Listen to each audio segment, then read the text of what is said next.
Assalamualaikum warahmatullahi wabarakatuh. Kembali di channel Dr. Safari Online ya. Kali ini kita akan membahas tentang melawan COVID-19 ya. Butuh lebih dari sekedar antibodi.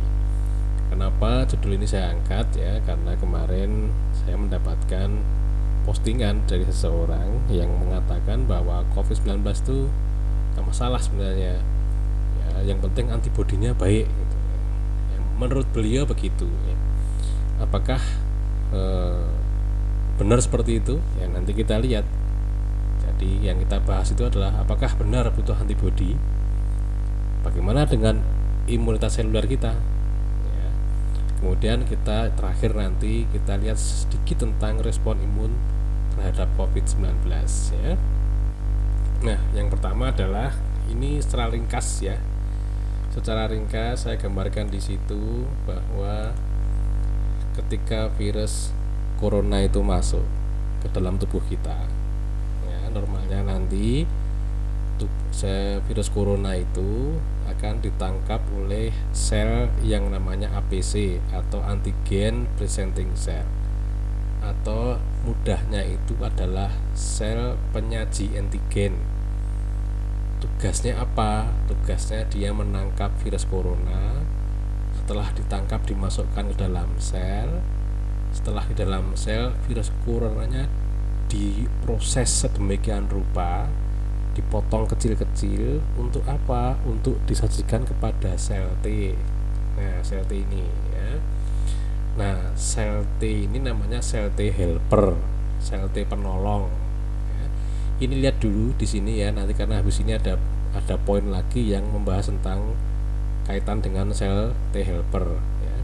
Untuk kasus antibodi ini ya, sel T itu nih dia akan mengaktifkan sel B nih ya.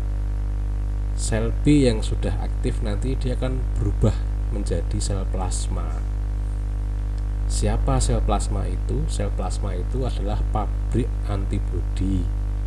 Antibodi terhadap siapa? Karena yang masuk tadi virus corona, maka antibodinya nih ditujukan untuk virus coronanya. Ya, mudahnya nanti antibodi akan menetralkan virus corona. Jadi apakah butuh antibodi? Jawabnya butuh. Ya. Tapi apakah hanya antibodi? Nah, kita lihat yang berikutnya ini. Tadi yang sebelum ini kan kita melihat sel T helper atau sel T penolong.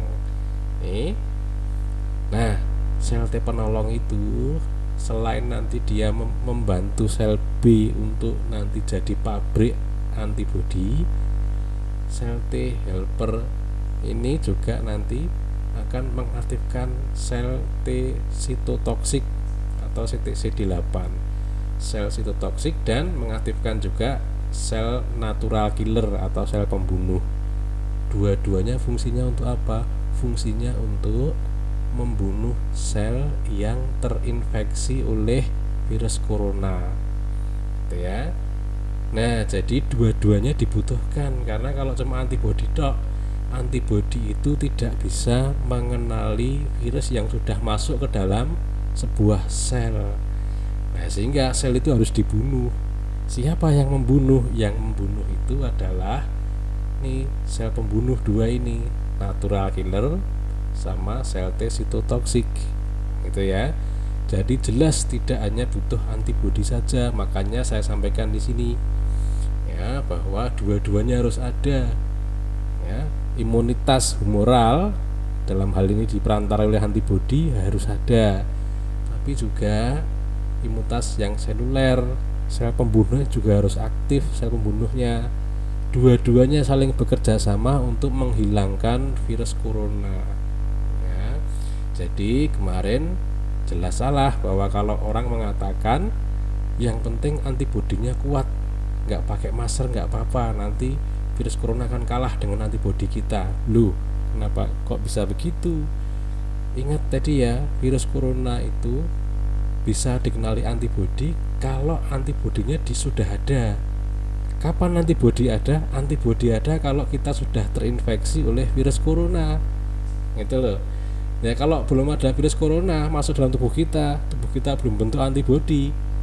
ya kalau masuk nggak akan ada antibodi yang menahan gitu loh ya. Jadi pakai masker itu tetap penting ya. Menggunakan suplemen vitamin boleh enggak? Boleh, tetapi itu hanya sarana pelengkap saja ya. Tetapi kita harus mencegah bagaimana caranya agar virus corona itu nggak bisa masuk dalam tubuh kita. Nah gitu ya. Jadi jangan terus yang penting antibodinya dikuatin, saya minum vitamin, saya minum ini minum itu. Nah antibodi dikuatin itu artinya kita harus kena dulu virus coronanya ya. Kalau kita nggak kena virus corona, pakai masker misalnya ya, nggak perlu antibodi malahan itu ya.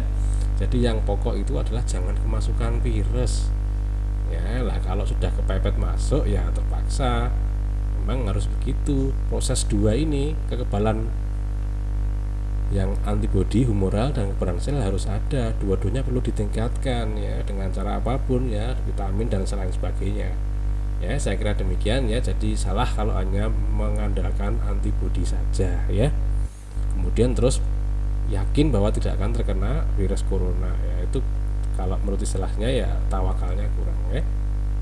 Saya kira demikian dulu, terima kasih. Assalamualaikum warahmatullahi wabarakatuh.